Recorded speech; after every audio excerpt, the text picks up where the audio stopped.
Hey folks, welcome to Dre's Take.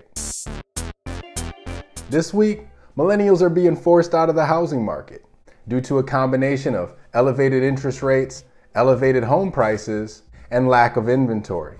Prior to the pandemic, the low interest rate environment spurred millennial activity in the buying sector. After the pandemic's onset and a further decrease in interest rates, millennials made up 34% of first-time home buyers and became by far the largest buying demographic. That 34% statistic has fallen to just 26%.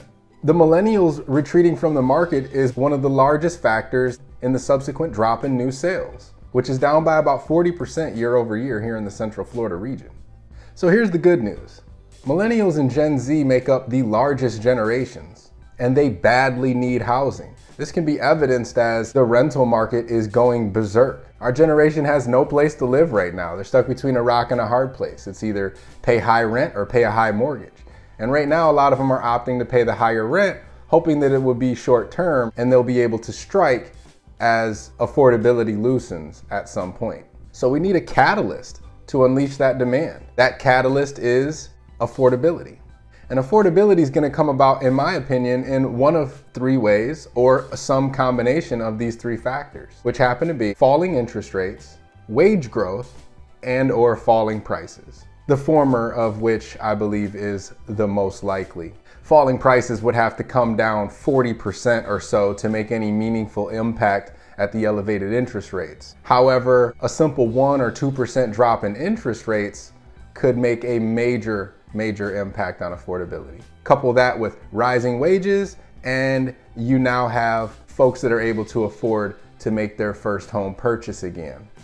Now, the Fed has already acknowledged that CPI, or Consumer Price Index, which essentially tracks inflation, has been trending down in a good direction, and as a result, they're going to start pulling back on their rate hikes from the dramatic 75 basis point moves we've seen, and start bringing it back towards something more moderate, 25 basis points or so. The markets are reacting positively to that, and there should be some rhyme and reason that comes back into play as mortgage rates seek parity with their normal metrics, which is typically about 200 basis points above whatever the 10-year Treasury note is trending at. I would expect to see over the next handful of months here interest rates come back down under 6%, housing prices to remain stable, and slowly but surely some of that demand trickling back into the market.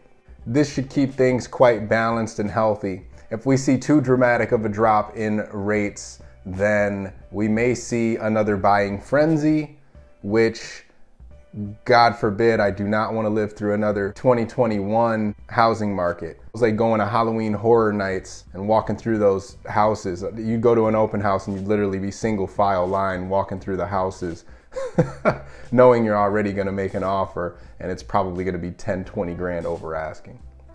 That was absurd. Don't really want to see that type of market again. I'd really much rather have a more balanced, healthy, stable market, and it looks like we're heading in that direction. At least that's my take, and hopefully some welcomed news. Obviously, I'm going to link the full articles in my email. Feel free to check that out, and until next week, that's Dre's Take. Take care, y'all.